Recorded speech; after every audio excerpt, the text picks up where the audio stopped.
We in medical science are well. Cancer is one of the most deadly and elusive enemies faced by man.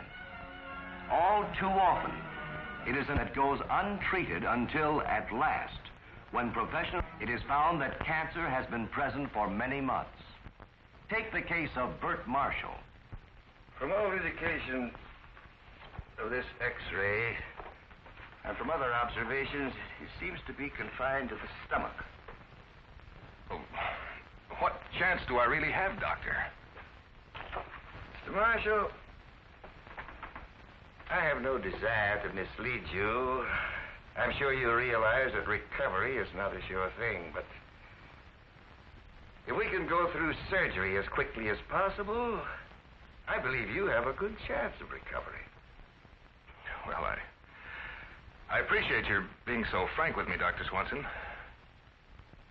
I guess I don't have to tell you how I feel. I know how you feel, but this is the time for action rather than pity. You need to have the will to be cured. Beyond that, medical science will play its part. We've learned a great deal about cancer, but a great many questions go unanswered. It was Hippocrates, the father of medicine, who in the 4th century BC first gave the name cancer to the malady. Cancer is known to affect most plants and animals.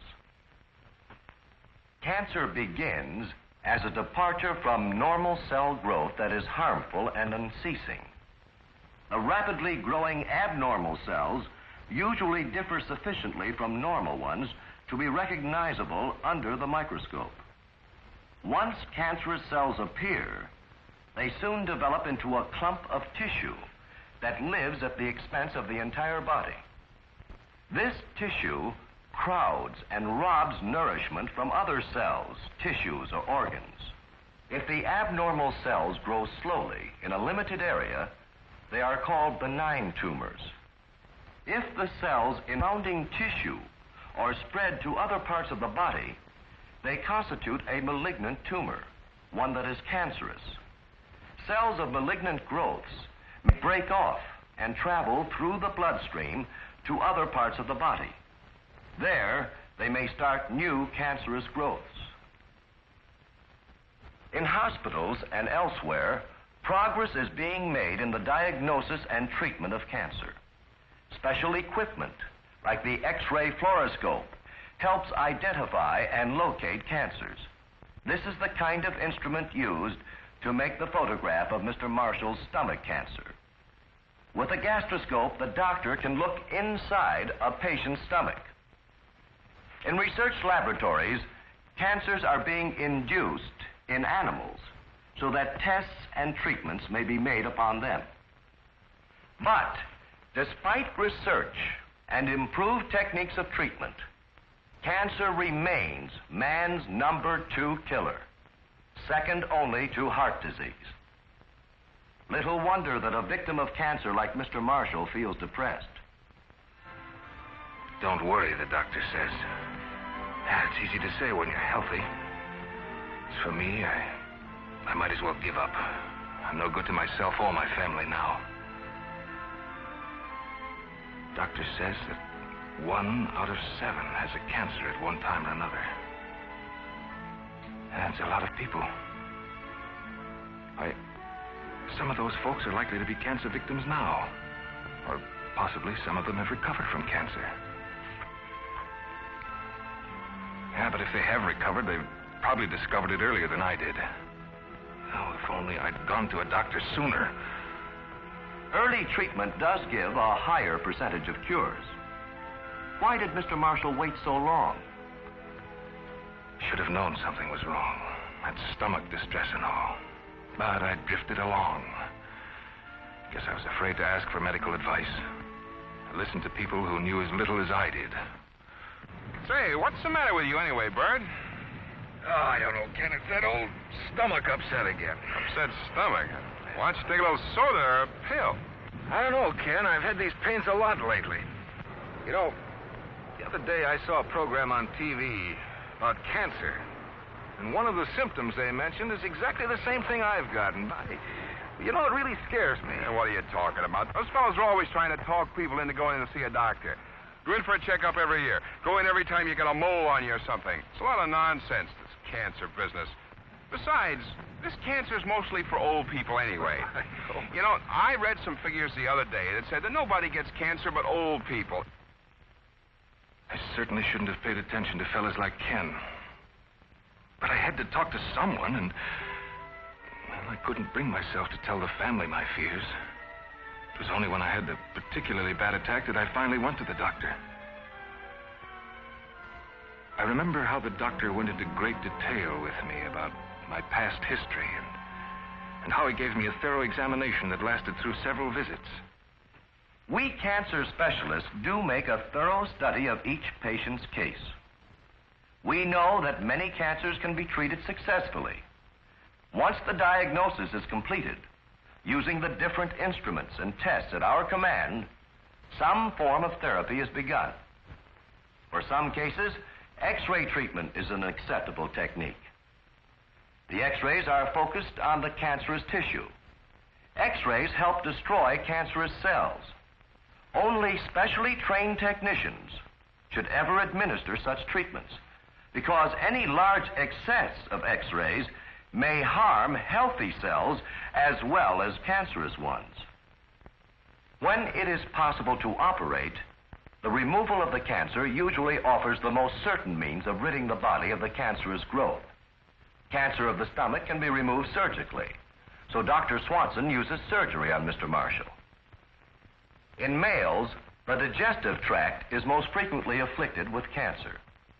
Other areas where cancer often strikes are the mouth, the respiratory tract, the skin, and the urinary system.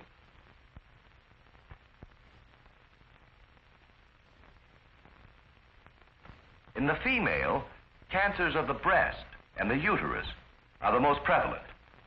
But cancer of the digestive tract and the skin are also common. What causes cancerous growths to start?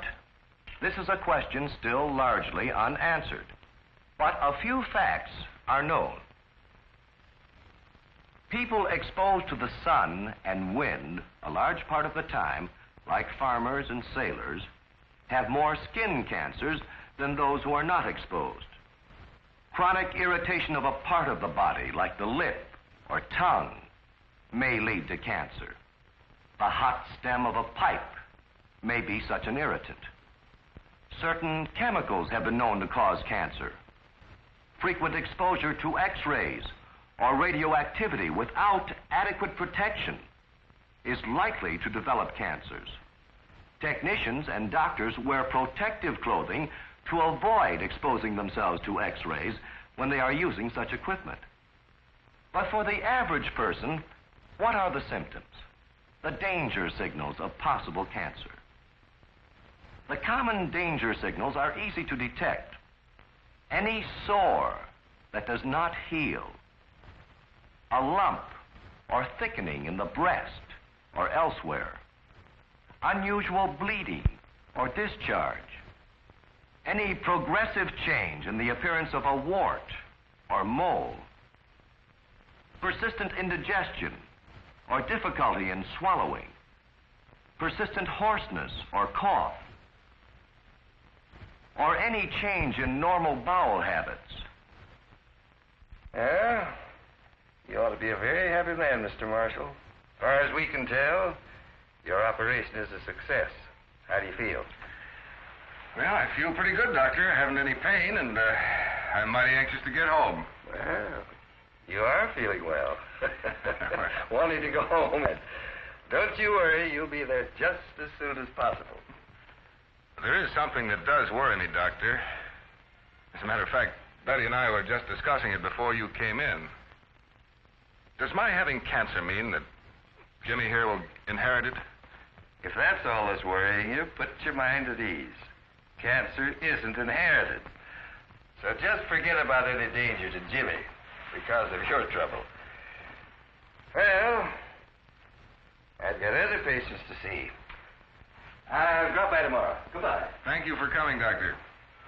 Severe distress finally led him to the doctor. But distress is often entirely absent in cancer cases. So the best protection is continual vigilance. Know the danger signals of cancer. Any sore that does not heal, a lump or thickening in the breast or elsewhere, unusual bleeding or discharge, any change in a wart or mole, persistent indigestion or difficulty in swallowing, persistent hoarseness or cough, any change in normal bowel habits. If you detect any of these danger signals, don't hesitate. Seek medical advice. We doctors are improving our techniques. No individual is alone in the fight against cancer. Research workers are finding and reporting more and more facts. The American Cancer Society, the press, radio, and television, all are helping contribute to a ending of cancer. What it is and how we will conquer cancer.